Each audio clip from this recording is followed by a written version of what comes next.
ಅಧಿಕೃತವಾಗಿ ಹೋರಾಟ ಮಾಡ್ತೀವಿ ಎಳ್ಳೀರಿಗೆ. ನಾಚಿಗೆಟ್ಟ ಬ್ರೋಕರ್ಗಳಿಗೆ, ಎಳ್ಳೀರು ಮಾರಾಟ ಮಾಡ್ತಿರುವ ನಾಚಿಗೆಟ್ಟ ದಳ್ಳಾಳಿಗಳಿಗೆ, ನಾಚಿಗೆಟ್ಟ ದಳ್ಳಾಳಿಗಳಿಗೆ ಬೇಕೇ ಬೇಕು, ಬೇಕೇ ಬೇಕು, ಬೇಕೇ ಬೇಕು. ಅಷ್ಟೇ ಸತಿ ನ್ಯಾಯ, ಎರಡನೇ ಸತಿ ಎಳ್ಳೀರು.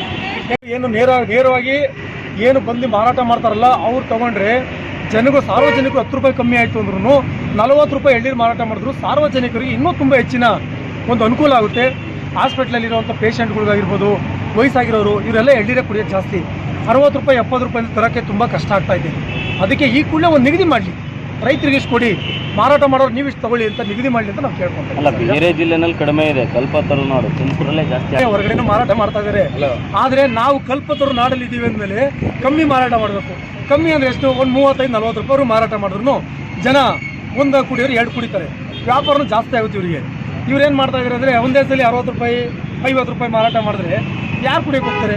ಅದರಲ್ಲೂ ಧಮಕಿ, ಅದರಲ್ಲೂ ಧಮಕಿ, 50 ರೂಪಾಯಿ 60 ರೂಪಾಯಿ ಕುಡಿಲಿಲ್ಲ ಹೋಗ್ರಿ ಅನ್ನೋ ರೀತಿಯಾದ ಧಮಕಿಗಳು ಆಗ್ತಾರೆ. ರೈತರಿಗೆ ತಾಂತ್ರಿಕವಾಗಿ ಅದನ್ನು ಏನು ಮಾಡ್ತಾರೆ ಅಂದರೆ ಅದನ್ನ ಇಳಿಸ್ಬಿಟ್ಟು ಟ್ರಾನ್ಸ್ಪೋರ್ಟ್ ಚಾರ್ಜ್ ಏನಿದೆಯೋ ಆ ಖರ್ಚು ಒಂದು ರೈತರಿಗೆ ಬರುತ್ತೆ. ಎಳ್ಳೀರು ಕೀಳೋರ್ಗೂ ಅಷ್ಟೇ 2 ರೂಪಾಯಿ 3 ರೂಪಾಯಿ ಈ ರೀತಿ ಅಂತ ಹಣ ಕೊಡ್ತಾರೆ ಒಂದು ಎಳ್ಳೀರಿಗೆ. ತೊಂದರೆ ಇಲ್ಲ, ರೈತರಿಗೆ 20, 35, 40 ರೂಪಾಯಿ ಎಳ್ಳೀರು ರೈತರು ಕೊಡ್ತಾ ಇದೀವಿ ಅಂತ ಹೇಳ್ತಾರೆ ಕೆಲವರು. ಎಲ್ಲಿ ಕೊಡ್ತಾ ಇದ್ದಾರೆ? 15, 18 ರೂಪಾಯಿ. ಮತ್ತೆ ಕೊಬ್ಬರಿಗೆ ಇದಕ್ಕೆಲ್ಲ ಏನು ಒಂದು ದರ ನಿಗದಿ ಮಾಡಿದ್ರಲ್ಲ, ಆ ರೀತಿ ತೋಟದಲ್ಲಾರ ಖರೀದಿ ಮಾಡಿ ಅಥವಾ ಅವರೇ ತಂದಾಕಿ ಹೇಳ್ತಾ ಇರೋದು. ಈಗ ಮದ್ದೂರು, ಮಂಡ್ಯದಲ್ಲೆಲ್ಲ ಕರ್ನಾಟಕದಲ್ಲಿ ಅತಿ ಹೆಚ್ಚಿನ ರೀತಿಯಲ್ಲಿ ಮಾರಾಟ ಅಂತ ಜಾಗ ಮಂಡ್ಯ. ತುಮಕೂರು ಜಿಲ್ಲೆಯಲ್ಲೂ ಒಂದಾಗಲಿ, ಯಾಕಂದರೆ ಕಲ್ಪತರು ನಾಡು ಬಿಟ್ಟು ಬೇರೆ ಯಾವುದೋ ಜಿಲ್ಲೆಯಲ್ಲಿ ಆಗೈತೆ ಅಂದರೆ ನಾವು ಹೆಂಗೆ ಕೇಳೋಣ? ಕಲ್ಪತರು ನಾಡಲ್ಲಿ ಒಂದು ಮಾಡಲಿ. ಈಗ ಮಂಡ್ಯದಲ್ಲಿ ಮಾಡಿರೋಂಥ ಸುತ್ತಮುತ್ತ ಜನ ಎಳ್ಳೀರು ಕುಡಿತಾರೆ. ಹೊರಗಡೆ ಜಿಲ್ಲೆಗಳು ಕಳಿಸ್ಲಿ, ನಮಗೆ ಬೇಜಾರಿಲ್ಲ. ಬಟ್ ಕಲ್ಪತರು ನಾಡು ಅಂತ ನಮ್ಗೆ ಹೆಸರು ಬಂದಿರೋದು ಅದು. ನಮ್ಮ ಊರಲ್ಲೇ ಅತಿ ಹೆಚ್ಚಿನ ರೀತಿಯಲ್ಲಿ ಎಳ್ಳೀರು ಮಾರಾಟ ಮಾಡ್ತಾ ಇದ್ದಾರೆ ಅಂದರೆ ಏನು ಮಾಡಬೇಕು ಜನ? ಅವ್ರಿಗೆ ಜೋಬಕ್ಕೆ ಕತ್ತರಿ ಬೀಳ್ತಾ ಇದೆ. ಹಾಗೆ ಸಾರ್ವಜನಿಕರು ಎಳ್ಳೀರು ಕುಡಿದ್ರೇ ಅವರು ಬದುಕೋಕ್ಕೆ ಸಾಧ್ಯ. ವ್ಯಾಪಾರ ಆಯಿತು ಅಂದರೆ ಬದುಕ್ಬೋದು. ರೈತರಿಗೂ ಅಷ್ಟೇ.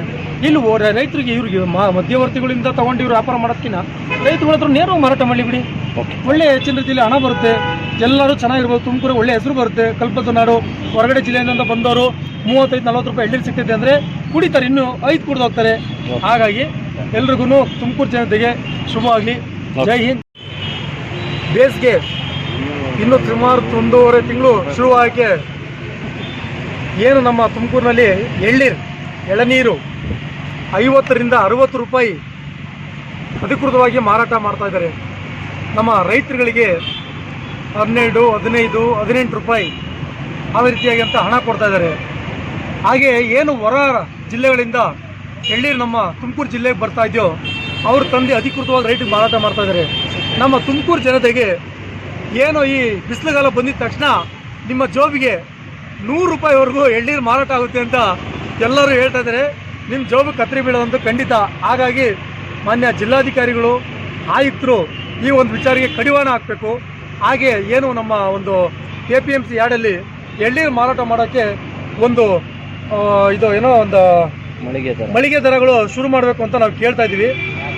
ಹರಾಜು ಮಾರ್ಕೆಟ್ ಕೇಳ್ತಾ ಇದ್ದೀವಿ. ಹಾಗಾಗಿ ಬಟವಾಡಿ ಇರುವಂಥ ಜಾಗಗಳು ಸುಮಾರು ಜಾಗ ಖಾಲಿ ಬಿದ್ದಿದ್ದಾವೆ. ಅದು ರೈತರಿಗೆ ಕೊಟ್ಟರೆ ಅನುಕೂಲ ಆಗುತ್ತೆ. ಹಾಗಾಗಿ ಏನು ಎಳ್ಳೀರು ಮಾರಾಟ ಮಾಡ್ತಾ ಇದ್ದಾರೋ ಅವ್ರನ್ನ ಏನು ಮಧ್ಯವರ್ತಿಗಳನ್ನ ಈ ಕೂಡಲೇ ಕಡಿವಾಣ ಹಾಕ್ಬೇಕು. ಅವ್ರಿಗೆ ಯಾವುದೇ ಕಾರಣಕ್ಕೂ ಅತಿ ಹೆಚ್ಚಿನ ರೀತಿಯಲ್ಲಿ ಮಾರಾಟ ಮಾಡೋಕ್ಕೆ ಬಿಡಬಾರ್ದು. ಅವ್ರಿಗೆ ಯಾವುದೇ ರೀತಿಯಂಥ ಲೈಸೆನ್ಸ್ ಇಲ್ಲ, ಕರೆಂಟ್ ಇಲ್ಲ, ಅಂಗಡಿ ಮಾರೋಂಥ ಜಾಗದಲ್ಲಿ ಒಂದು ದುಡ್ಡು ಕಟ್ಟಲ್ಲ, ಎಲ್ಲ ಫ್ರೀ. ಮಚ್ಚು ಅಂತ ತಗೊಂಬರ್ತಾರೆ, ಬಂಡವಾಳ ಎಳ್ಳೀರು ಒಂದು ಬಂಡವಾಳ ಹಾಕ್ತಾರೆ. ಹಾಗಾಗಿ ರೈತರಿಗೂ ಒಂದು ಪಾಲು ಕೊಡಬೇಕು, ಅತಿ ಹೆಚ್ಚಿನ ರೀತಿಯಲ್ಲಿ ಪಾಲು ಕೊಡಬೇಕು. ಎಲ್ಲ ಲಾಭ ನಾವೇ ತಿಂತೀವಿ ಅಂದರೆ ಆಗಲ್ಲ. ಅದಕ್ಕೆ ರೈತರುಗಳಿಗೆ ಒಂದು ನಿಗದಿ ಮಾಡಬೇಕು ಅಂತ ಮನೆ ಜಿಲ್ಲಾಧಿಕಾರಿಗಳು, ಆಯುಕ್ತರಿಗೂ ಒಂದು ಲೆಟರ್ ಕೊಟ್ಟಿದ್ದೀವಿ ನಾವು. ಅದನ್ನು ಇನ್ನೊಂದು ವಾರದೊಳಗಡೆ ಮಾಡಲಿಲ್ಲ ಅಂದರೆ ನಾವು ತುಮಕೂರು ಬಂದು ಕರೆ ಕೊಡುವಂಥ ಕೆಲಸನೂ ಮಾಡ್ತೀವಿ ಅಂತ ನಾವು ಈ ಕೂಡಲೇ ಮಾಧ್ಯಮದಲ್ಲಿ ನಾವು ಹೇಳಿದ್ದೀವಿ. ಈಗ ಅದು APMC ನಲ್ಲಿ